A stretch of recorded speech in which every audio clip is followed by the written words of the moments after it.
In 2014, a man Elon Musk had never met walked into his office with a Bible and a chilling prophecy. "Your purpose is greater than your projects." He warned of a future offer too perfect to trust. Now, that offer has arrived, and every word of the prophecy is coming true. Will Elon choose power or purpose? Before we continue this incredible story, let us know where you're watching from. If you enjoy stories like this, subscribe to the channel, because tomorrow we have another inspiring story you won't want to miss. The afternoon had been routine: meetings, performance reviews, updates on prototypes. Elon Musk sat at his desk in his private office, reviewing a new proposal for expanded neural interface testing, when a knock interrupted his thoughts. His assistant stepped in, her voice low. "Mr. Musk, there's someone here to see you. He says it's urgent." Elon didn't look up. "Does he have an appointment?" "No, sir." He said, "He has a message for you about your purpose." That made Elon pause. He finally glanced up. "Who is it?" "A man named Kim Clement." The name meant nothing to him. Elon leaned back in his chair. "What kind of message?" She hesitated. "He says God sent him." Elon sighed, his skepticism rising, but something in her tone held him. He had been having strange thoughts lately, restlessness he couldn't shake. Against his usual instincts, he said, "Fine, send him in." Moments later, the door opened, and a silver-haired man with intense eyes walked in, carrying nothing but a small, worn Bible. No briefcase, no phone. "Mr. Musk," Kim said calmly, extending his hand. "Thank you for seeing me." Elon nodded, reserved. "Make it brief." Kim sat down slowly. "You're standing at a crossroads, Elon, and the world doesn't know it yet." Kim leaned forward slightly, his gaze unwavering. "I saw something last week. A vision. A massive digital network spanning the globe, connecting minds like never before. At its center was you."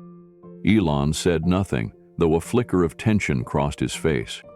"In this vision," Kim continued, "this network became either humanity's greatest leap forward or its final prison. The difference wasn't in the code or hardware, but in the heart of the one who built it." Elon's voice was calm but guarded. "So, you're warning me about AI?" "Not just AI," Kim said softly, "about everything you're building. Neural links, satellites, data systems. God placed you at this point in history for a reason, but your work could either liberate or enslave." Elon leaned back, expression tightening. "You don't even know what we're developing." "I know more than I should," Kim said. "Government entities are already circling. They'll offer you everything: access, power, influence. But it won't be what it seems." Elon's heart skipped, not because he believed, but because someone had in fact already made quiet inquiries. Kim stood, his voice low. "The test is coming, and it will cost you everything." Then he turned and walked out, leaving Elon in stunned silence. For days after Kim Clement's unexpected visit, Elon couldn't shake the encounter. He buried himself in work, trying to forget the strange warning, but late at night it crept back into his thoughts. "Your work could free or enslave humanity." The phrase repeated like static in the back of his mind. He hated how it lingered. Elon had never been a religious man. He'd grown up in a household where science was truth, and belief in the unseen was something other people leaned on. To him, spirituality was often a distraction from reality. Until now. Something about Kim's message didn't feel like empty mysticism. It felt precise. 3 nights later, unable to sleep, Elon opened his laptop and searched the name Kim Clement. The screen filled with videos, transcripts, forums. He was surprised to learn that Kim had a reputation as a prophetic voice, known for making shockingly specific predictions. Some dismissed him as a charismatic fraud, Others believed he'd foreseen world events years in advance. Still skeptical, Elon clicked a video. Kim stood before a crowd, speaking of a man who would build tunnels of light and reach the stars, yet face a moment of deep moral reckoning. 2 days later, Elon's head of security called in the middle of the night. "There's been an attempted breach on our main server." Elon sat up. "Which project?" "The neural interface." He was silent for a beat. "Any idea who?" "Not yet. But the tactics, it looks like a state-level actor." Elon's heart pounded as he ended the call. He stood and walked to the window, staring out at the sleeping city below. Kim's words echoed with sudden force. "Abel will try to take what you build." He no longer felt skeptical. He felt seen. The invitation came through Elon's assistant with little fanfare, just a name, a location, and a time. A private briefing with senior government officials in Washington, D.C. It wasn't entirely unusual. Elon had been summoned to similar meetings in the past, often to discuss aerospace collaboration or national infrastructure. But this one felt different. There was no agenda attached, no indication of who would be present, only the word classified. Elon arrived at the private club just past sunset. A concierge escorted him through a series of locked doors to a soundproofed room in the basement. 3 government officials, 2 men and 1 woman, were seated at the long table, folders in front of them, expressions unreadable.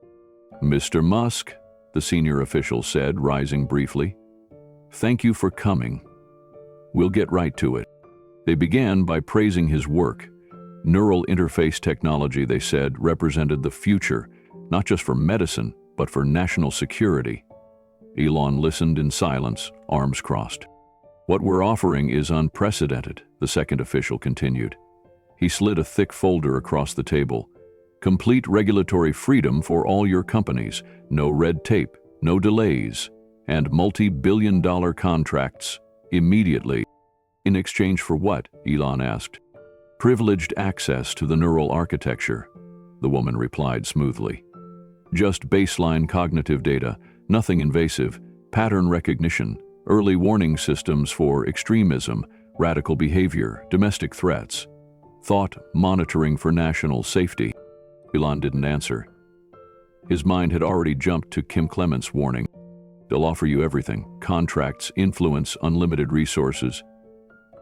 He picked up the folder and flipped through the first few pages.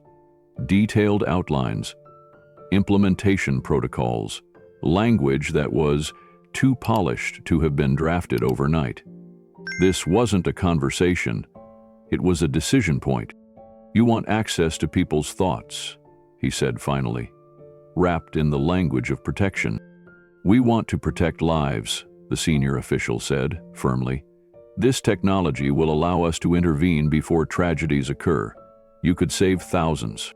"At what cost?" Elon asked. They didn't answer. "We understand this is a lot to take in," the woman added, "but we're asking you to partner with us, not hand it over." Elon stood, folder still in hand. "I'll consider it." Outside, the wind had picked up. The city lights shimmered under a layer of cloud as Elon returned to his hotel. He locked the door behind him and sat heavily on the edge of the bed. The folder was still clutched in his hands.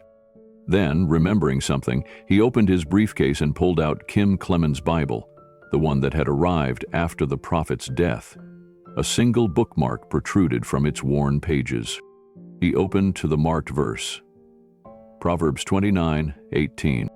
"Where there is no vision, the people perish." Underlined beneath it in faded ink were 7 handwritten words. "But vision without truth is a cage." Elon stared at the words for a long time, heart pounding. The offer he had received wasn't a surprise. It was a prophecy, now fulfilled, and the test had just begun. Elon declined the offer. He was calm, measured, and polite in his refusal, but the disappointment on the officials' faces was immediate. They packed up their folders with clipped movements and left, without shaking his hand. The senior official gave one final warning before exiting the room. "You're making a serious mistake, Mr. Musk. We can make things complicated." Elon returned to his hotel that night with an unease he couldn't shake. And within days, the consequences began. Regulatory barriers appeared overnight. Projects that had been progressing smoothly were suddenly stalled.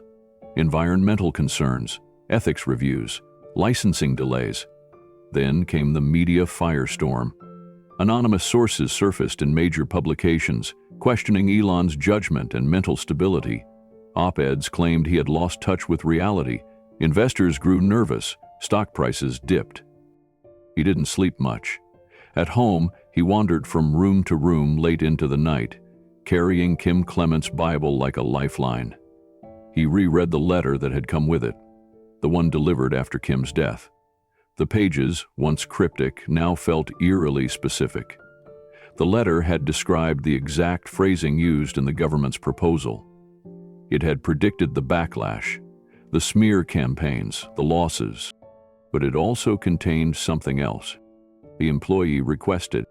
Kim had written, "What will seem like defeat will become your defining victory, but first, you must embrace what you've long denied, that you are here not by chance, but by divine appointment." Elon didn't know if he believed that, but he was beginning to feel it. Then, 3 weeks later, another package arrived, this time with no return address. Inside was a single piece of paper, folded twice. It contained only coordinates, a date from 3 years ago, and one sentence: "Look at this from above." Elon handed it to his satellite imaging team. Within hours, they pulled archived aerial data from the listed location in New Mexico.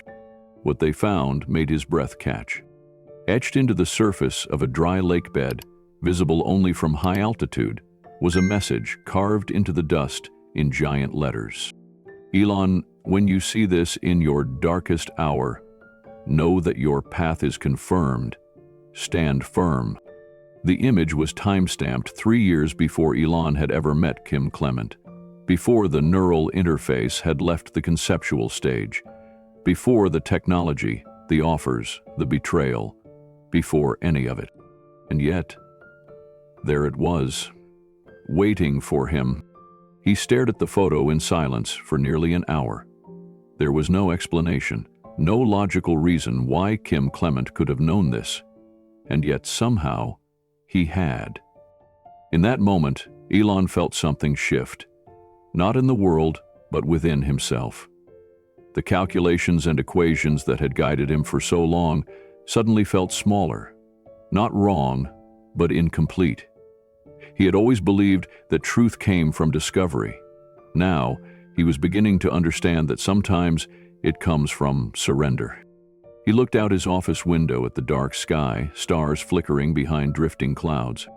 He wasn't sure what lay ahead, but for the first time, he was certain of one thing. He was not walking this path alone. The pressure was unlike anything Elon had ever faced. His companies were under scrutiny, his reputation battered in the media, and his investors uncertain. Projects he had nurtured for years, some for decades, were now crawling forward under the weight of sudden regulatory burdens and relentless public doubt. Headlines called him reckless, pundits labeled him unstable. Every move was dissected and questioned. The world that once admired him now turned its gaze with suspicion. Alone in his home, the echo of silence pressed in. No late-night team meetings. No glowing monitors or updates from engineers. Just the sound of rain tapping lightly against the windows and the quiet hum of the house. He poured himself a glass of water and wandered into the room he rarely entered. His childhood library, a place he had filled with books on physics, space, and artificial intelligence. But it wasn't a book on quantum theory he reached for. It was Kim Clement's Bible, still resting on the small table beside the image of the dry lake bed. He sat down, the weight of the weeks finally catching up to him. Then, for the first time since he was a child, Elon closed his eyes and did something he hadn't done in decades. He prayed. There were no formal words, no practiced theology. just the broken honesty of a man who had reached the edge of himself. His thoughts spilled into the silence. Questions, doubts, fear, frustration, and underneath it all, something else. A flicker of surrender. He didn't ask for a miracle, he asked for clarity. No voice answered. No thunder clapped outside. But slowly, in the stillness, something began to settle. It wasn't certainty, but it was peace. Not the kind that erased the battle, but the kind that reminded him he didn't have to face it alone. Hours passed. The rain stopped. Elon remained still, breathing deeply in the quiet. As the first light of dawn crept through the blinds, he stood and turned toward his study. Sitting on his desk was another envelope. Unmarked, sealed, and unmistakably familiar. He opened it with slow hands. Inside was a short letter, written in the same handwriting he had seen before. Elon, it read, "What has been taken from you will be restored in a greater form. But the time of warning is over. Now begins your real work. This next chapter will not be about protecting what you've built, but about preparing the world for what comes next." He read the final line twice. "You were chosen not to lead machines, but to remind humanity how to remain human." Elon sat back, the letter trembling slightly in his hands. For so long he had seen purpose in data, in systems, in code. But now, in the aftermath of collapse, he was beginning to glimpse something deeper, a calling not rooted in algorithms, but in alignment. He looked out the window as the sky brightened into day. Something within him had shifted. The man who once believed only in logic and proof had now come face to face with something that couldn't be measured.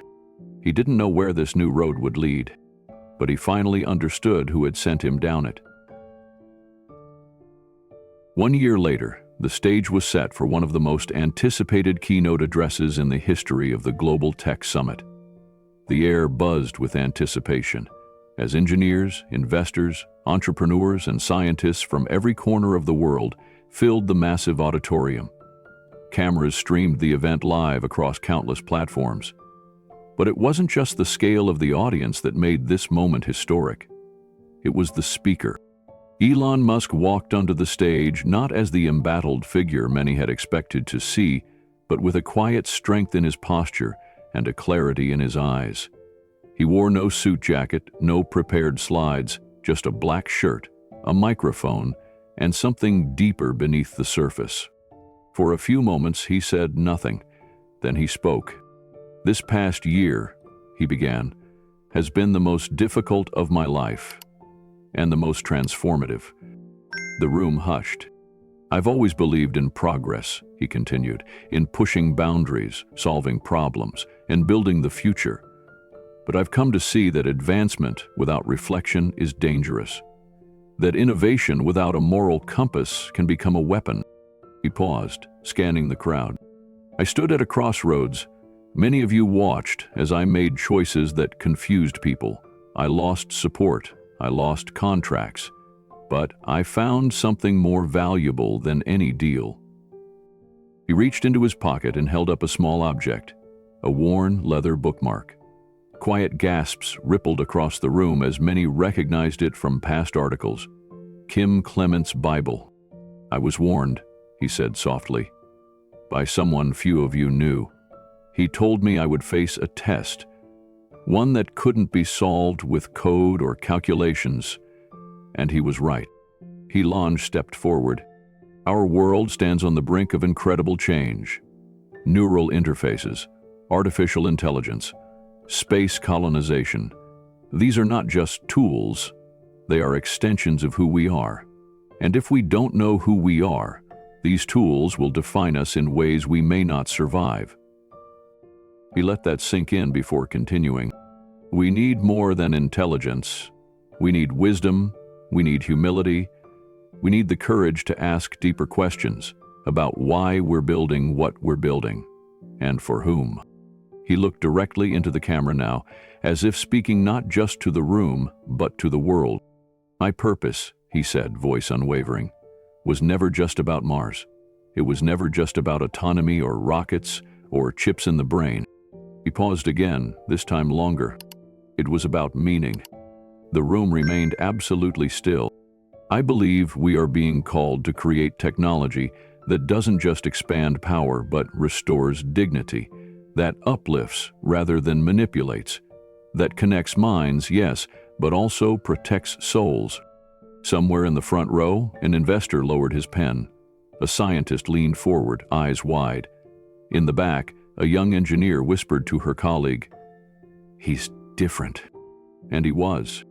This wasn't the Elon Musk who had dominated headlines with controversy or innovation alone. This was a man transformed, not by loss, but by the revelation that purpose means more than profit, and that even the most advanced machines must answer to something greater than themselves. The crowd didn't erupt into applause immediately. They stood slowly, thoughtfully, moved not just by the man's words, but by the conviction behind them. And in that stillness, something shifted. Not just in Elon, but in all who listened. Days after the summit, as headlines around the world dissected Elon Musk's speech and the remarkable shift in his tone, a small, unmarked package was delivered to his home. There was no return address, no message, just a simple, leather-bound journal wrapped in linen. Elon recognized the handwriting on the front immediately. It was Kim Clement's. Inside, the pages were filled with notes, visions, and personal reflections. Dozens of prophecies that Kim had never spoken aloud, many of them directly referencing Elon. Some entries were dated before they had ever met. Others described events that had already happened. But many pointed toward what was still to come. One passage detailed a coming breakthrough, not just in technology but in human empathy. A future where artificial intelligence would serve not as a replacement for thought, but as a bridge for understanding. Another described Elon working on a system not to extract data from the mind, but to help heal the hearts of those suffering in silence. Elon read each page slowly, methodically, his mind piecing together something greater than a plan, something like a calling. Toward the back of the journal, on a page by itself, was a single line written in bold, deliberate strokes. By the time you read this, you will have already begun to understand why you were created. Elon sat in silence, the weight of those words pressing gently on his chest, not heavily, but with meaning. He glanced across his study at the long desk, where blueprints for the neural interface lay open, surrounded by sketches and specs. Quietly, he stood and carried the journal to the desk.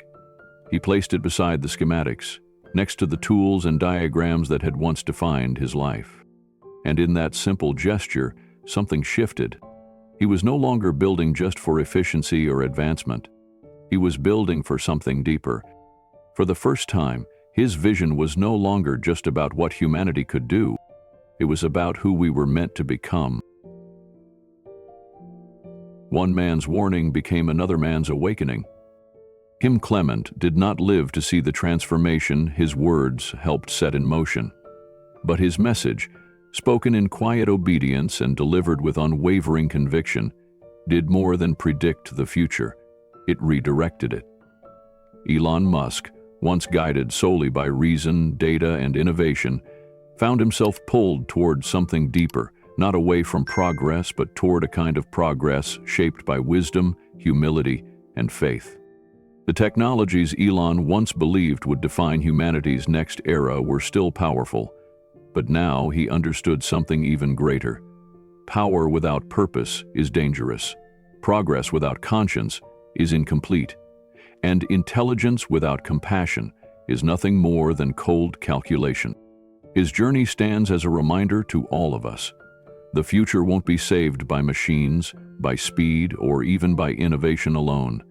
It will be shaped by those who dare to match their brilliance with belief, their logic with love, and their success with service. The call is not just to build what is possible, but to protect what is sacred. If this inspiring story moved you, share it. Pass it forward. Let others be reminded that true leadership begins with listening, and that the future will not be forged by power alone, but by purpose.